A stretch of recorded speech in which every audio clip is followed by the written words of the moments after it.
Assalamualaikum warahmatullahi wabarakatuh. Nabi Muhammad SAW adalah seorang nabi dan rasul utusan Allah Subhanahu wa taala yang menjadi rahmat bagi seluruh alam. Tidak hanya dicintai para umatnya saja, bahkan seluruh makhluk di langit dan di bumi bersalawat kepadanya. Sepanjang perjalanan hidupnya, Nabi Muhammad SAW juga mengalami peristiwa yang secara akal manusia biasa tidak logis serta mengundang banyak tanya. Berbagai kejadian ajaib terkadang membuat para sahabat Nabi bingung, namun juga semakin menambah keimanannya terhadap agama yang dibawa Rasulullah. Dikisahkan suatu ketika ada seorang musuh yang meragukan kenabian Nabi Muhammad SAW. Bahkan ia berniat membunuh Rasulullah yang dianggapnya telah berdusta. Namun kemudian datang seekor hewan yang berbicara dan memberi kesaksian bahawa Nabi Muhammad adalah benar-benar Rasul utusan Allah. Diriwayatkan dari Amirul Mukminin Umar bin Khattab radhiyallahu an, suatu ketika ada seorang Arab Badui dari Bani Sulaim selepas berburu hewan dap seperti kadal gurun bertemu dengan rombongan Rasulullah SAW. Melihat rombongan tersebut, si badui itu berniat untuk mendekati dan bertanya siapa yang tengah lewat di hadapannya itu. Mengetahui bahawa rombongan yang lewat tersebut ada Nabi Muhammad, maka seketika kebenciannya muncul. Si Arab badui itu pun mengikuti rombongan dan mencoba mendekatinya. Setelah tepat berada di hadapan Rasulullah SAW, ia lantas berkata, "Demi Tuhan Lata dan Uzza, tiadalah sesuatu yang terdapat di alam ini yang lebih kubenci daripada kamu, wahai Muhammad. Kalaulah tidak karena aku khawatir kaumku memanggilku dengan panggilan yang tergesa-gesa, tentulah aku sudah memenggal kepalamu. Lalu aku dapat mengembirakan hatiku dan hati semua manusia yang berkulit hitam, putih, merah dan kaum-kaum yang selainnya."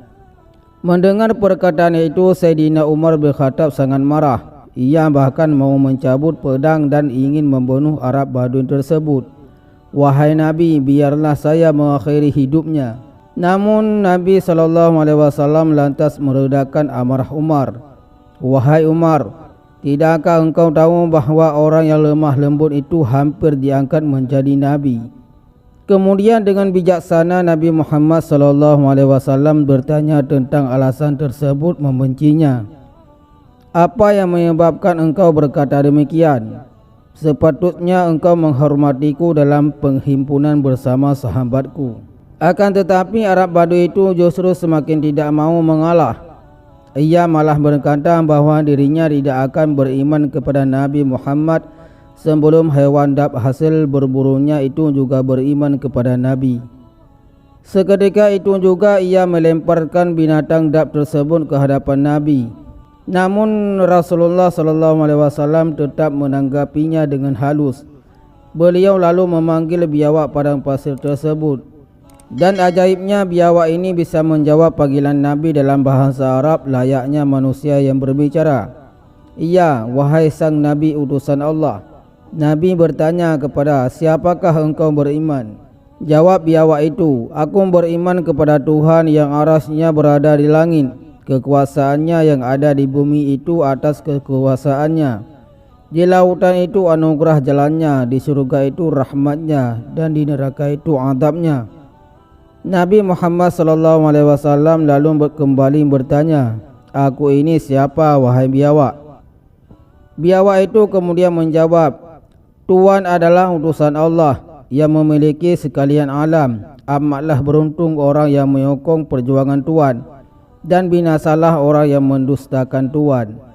Orang Badui yang melihat dan mendengar langsung kejadian-kejadian tersebut seketika kaget. Lalu karena sesuai dengan kata-katanya bahawa ia hanya akan beriman jika adab tersebut beriman, maka pada saat itu juga si Badui itu menyatakan masuk Islam.